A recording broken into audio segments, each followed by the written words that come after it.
Scan to unlock Sovi and ace your tests. Integer division is simple when viewed as repeated subtraction. Let's solve this code snippet together in 3 quick steps.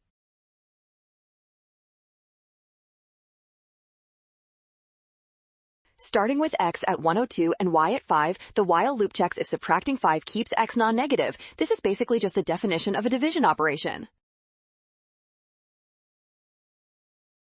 Every single time the loop runs, we subtract 5 from x and increment our counter c by 1. We keep going until x is finally less than our divisor of 5.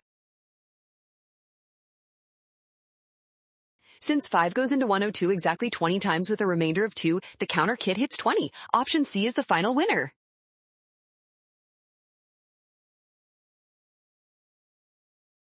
Well done! Scan the code to learn with Sovi, watch signs, avoid rushing, trust given values, and check steps for option C.